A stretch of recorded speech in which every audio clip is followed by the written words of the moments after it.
soul is disgusting.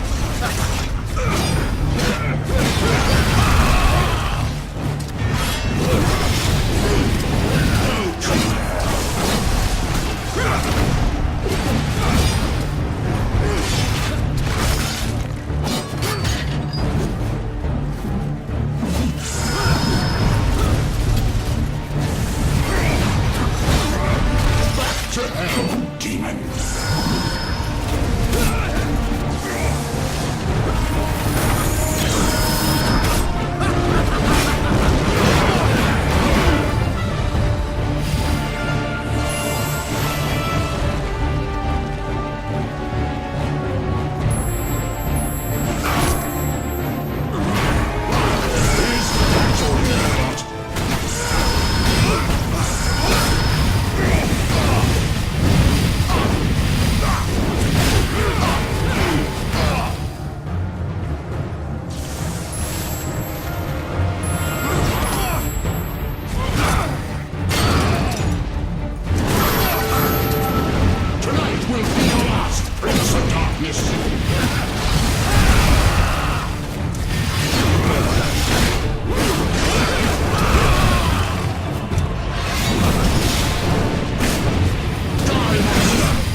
Face me.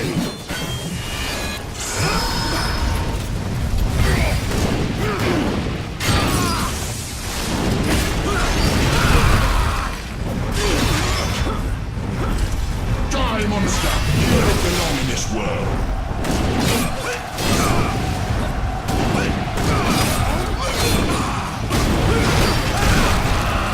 You are going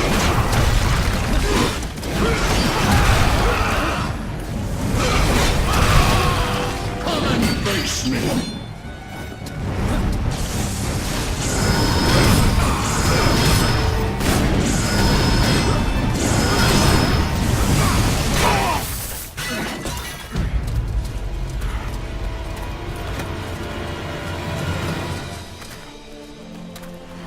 Christus vivit.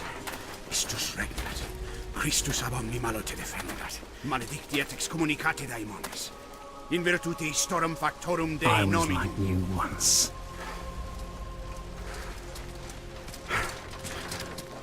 But your God showed me another path. Messias, Emmanuel, Soter, Sabaoth, Agios, Inkyros, Athanatos, Jehovah, Adonai.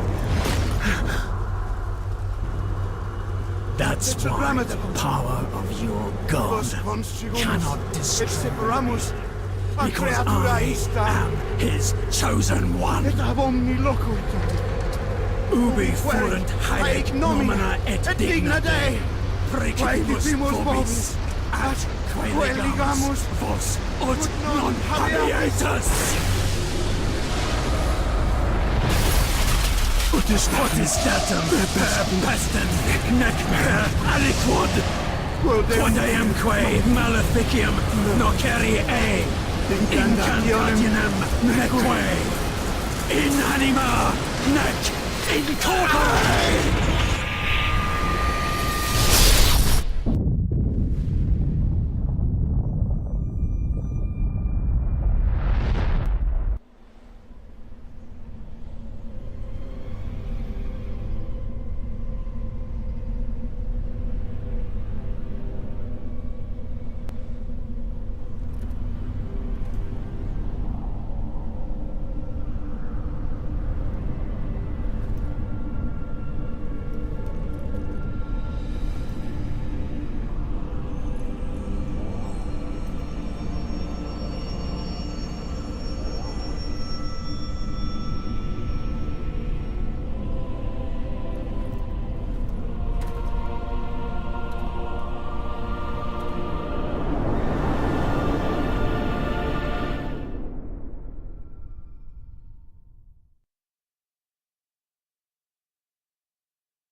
In ages long past, there was once a warrior who was both noble and brave beyond all measure.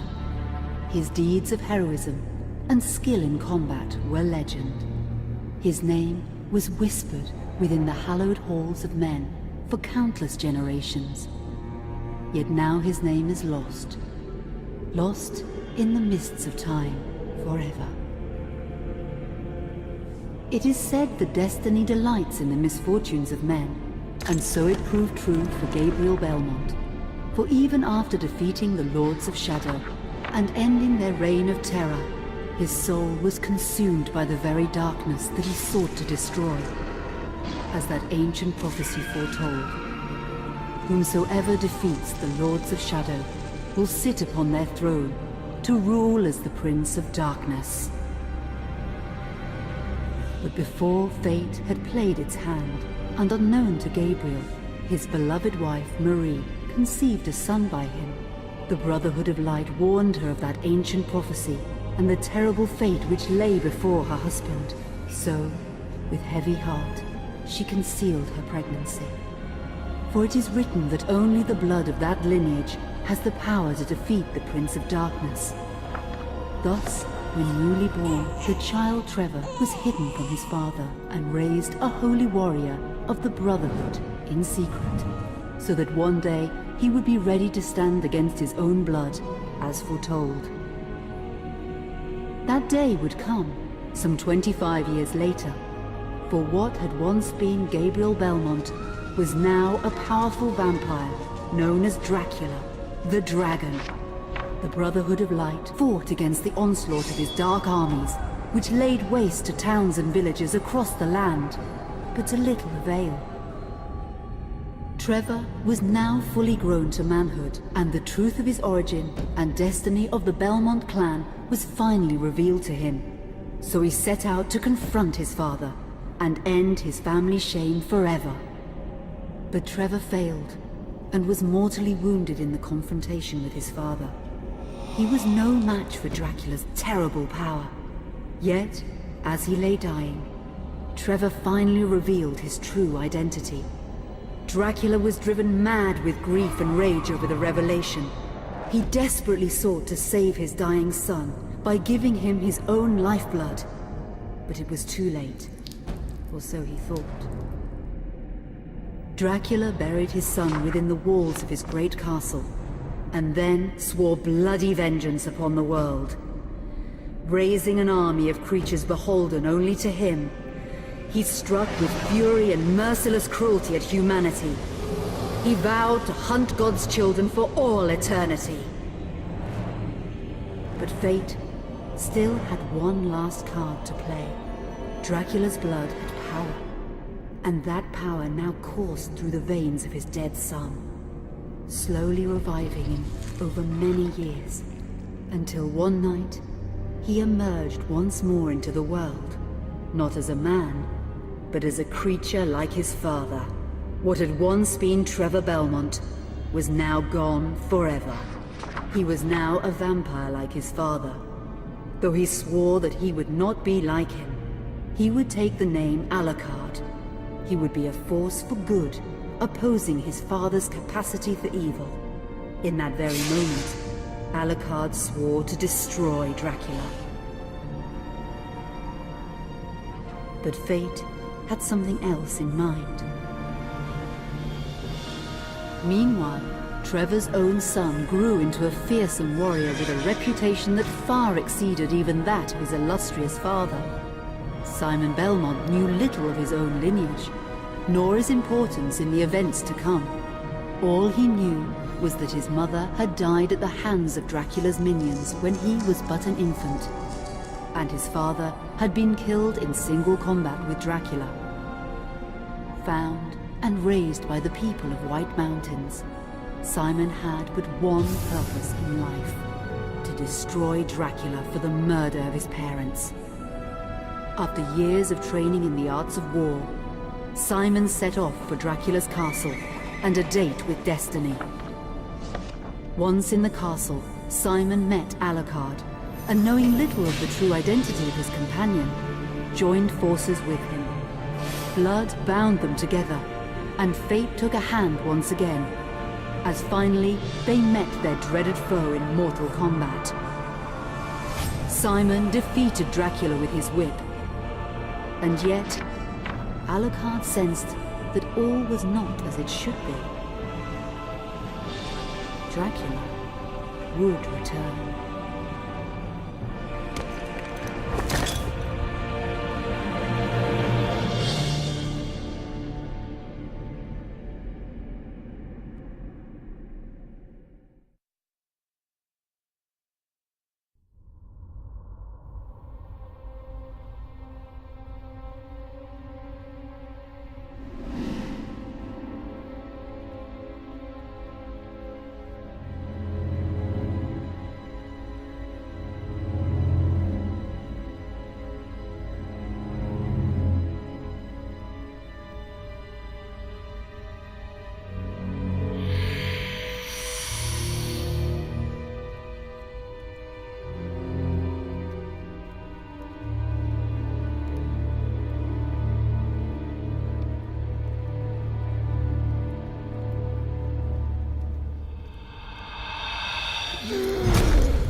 An unusual hiding place for the Prince of Darkness. Don't you think? Zobek, where have you been all this time?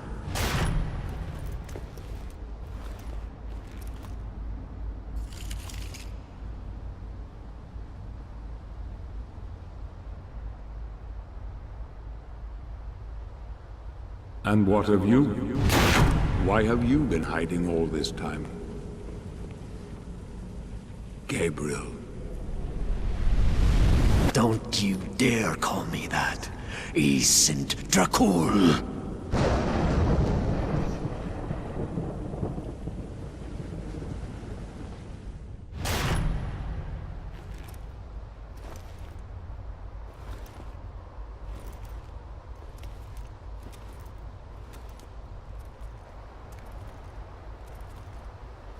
What do you want, old friend?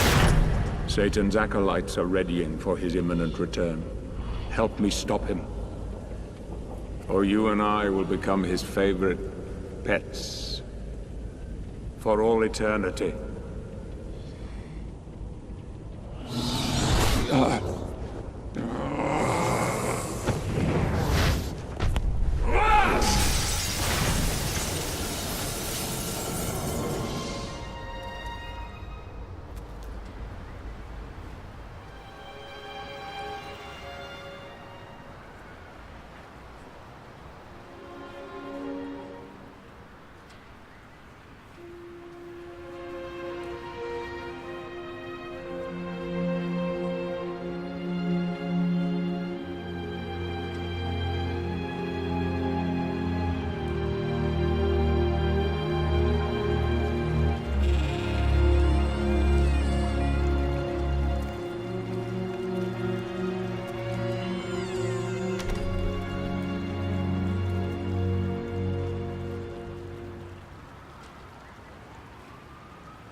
Help me, and I can free you of your immortality.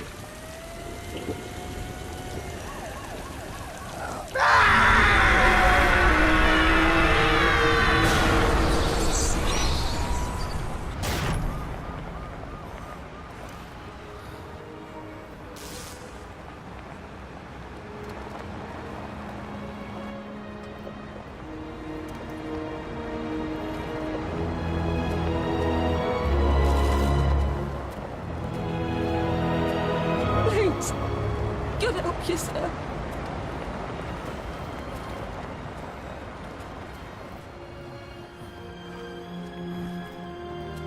Sir, of mercy.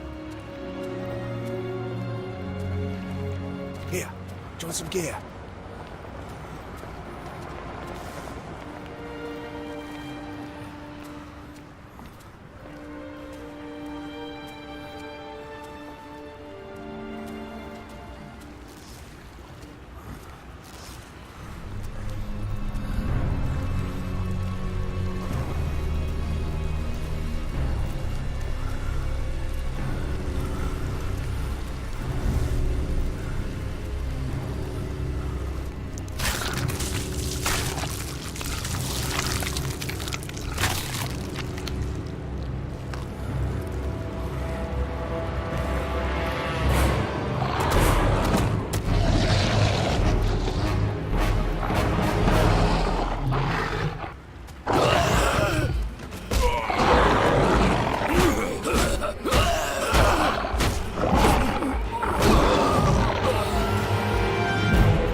Katie, come here! Look, Daddy, the man's moving. Stay away from me. Catherine, you come here! Now! Get here! You stay away from them!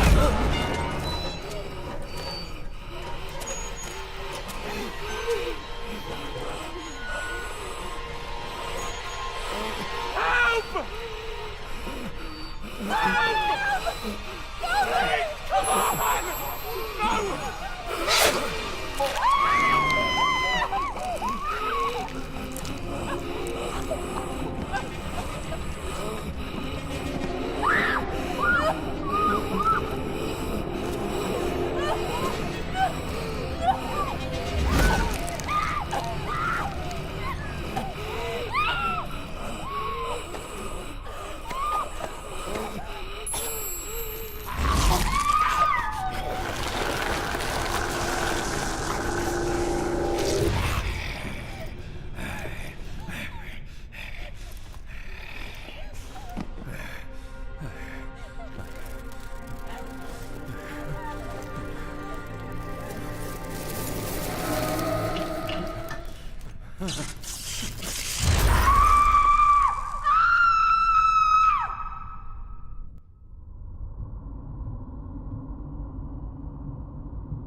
It pleases me To see you recovered, old friend.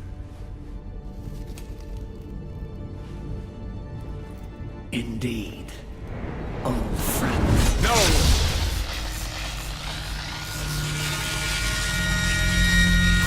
Relax. Our guest is just a little confused. I know what he wants.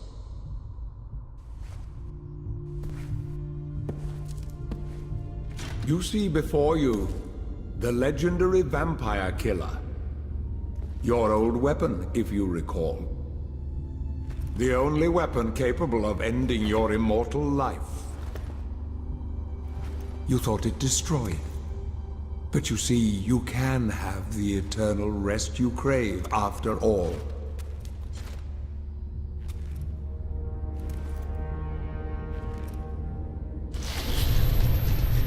But first, you must help me. Prevent Satan's return to the world. Then, I swear to you, I will deliver the fatal blow to your heart myself. And I am sure you will fulfill that vow.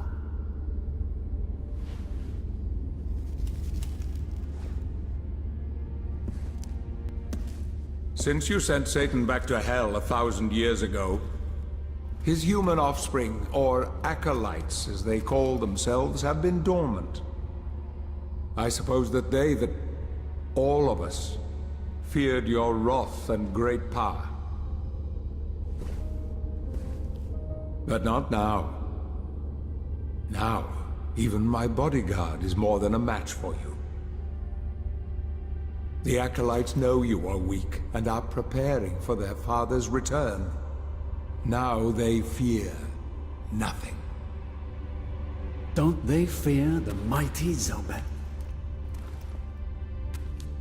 Only you, in full possession of your powers, can defeat them.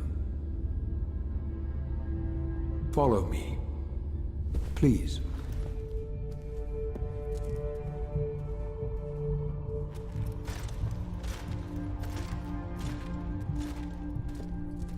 We must find and destroy the acolytes before they can finalize their preparations for Satan's return. It won't be easy. They govern the world of men from the shadows. Not even I know with any degree of certainty who or where they are.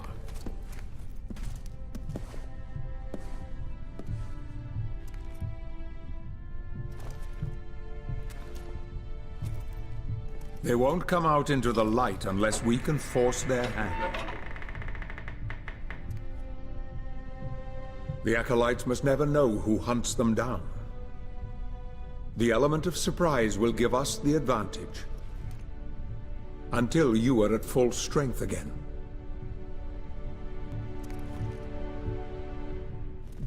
And you don't know who they are or where they are.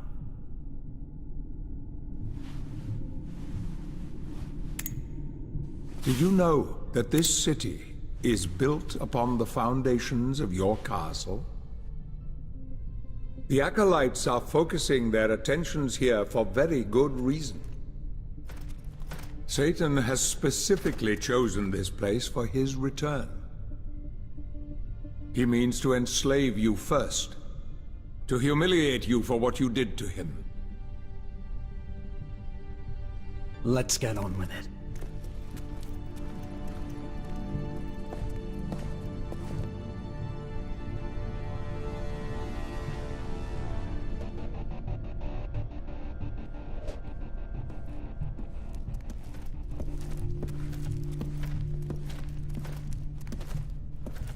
The acolytes must plunge the world into chaos before Satan can be summoned. Their activities leave spectral traces, which are difficult but not impossible to follow. This is the headquarters of a powerful pharmaceutical corporation. I suspect that one of the acolytes is operating from there. The complex was sealed 2 months ago and is protected by magic. If I were to use my powers to see what is happening there, they would be able to trace it back to me within a matter of minutes. So, I will send you to the corporation via a portal. But we must be quick so as not to arouse suspicion. The longer the portal remains open, the more likely we will be discovered. Look for any sign of the Acolyte, but be careful. What are you waiting for?